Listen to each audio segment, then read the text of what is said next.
അല്ലാഹു സുബ്ഹാനഹു വ തആല ഖുർആനിലൂടെ ഇബ്ലീസിന്റെ ചരിത്രം പറയുന്നിടത്ത്, അല്ലെങ്കിൽ ആദം നബിയുടെ സൃഷ്ടിപ്പിനെ പറ്റി പറയുന്ന സമയത്ത്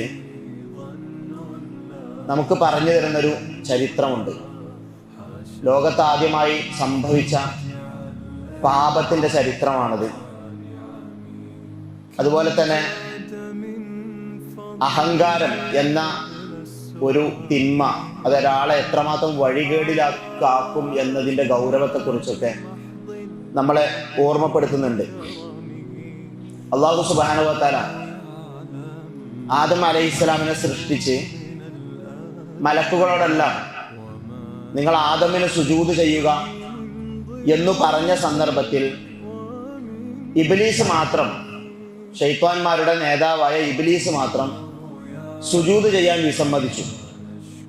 അപ്പോൾ അല്ലാഹു സുബ്ഹാനഹു വ തആല ഇബ്ലീസിനോട് ചോദിക്കുന്നുണ്ട്, മാ മനാഅക അല്ലാ തസ്ജുദ ഇദ് അമർതു, ഞാനാണ് കൽപ്പിച്ചത് എന്നിരുന്നിട്ട് പോലും നീ എന്തുകൊണ്ട് സുജൂദ് ചെയ്യാൻ തയ്യാറായില്ല എന്ന് ചോദിക്കുന്ന സമയത്ത് ഇബ്ലീസ് നൽകുന്ന ഒരു ഉത്തരമുണ്ട്.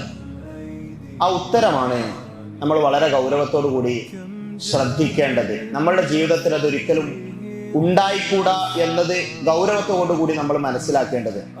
ഇബ്ലീസ് പറയുന്നത് ഖാല അന ഖൈറും മിൻഹു, ഇബ്ലീസ് പറയാണ് എന്തുകൊണ്ട് ഞാൻ ആദമിന് സുജൂദ് ചെയ്യുന്നില്ല എന്നുള്ളതിന് ഉത്തരം എന്താണെന്ന് അറിയോ?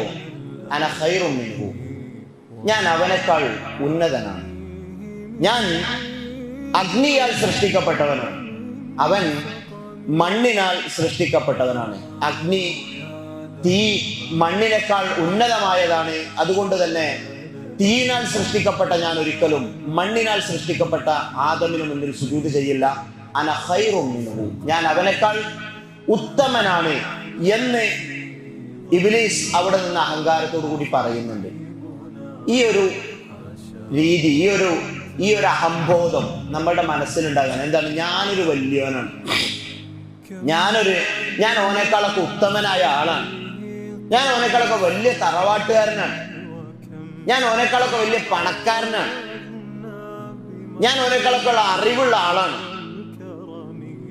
ഞാൻ ഓനേക്കാളൊക്കെ വലിയ ശക്തനാണ്.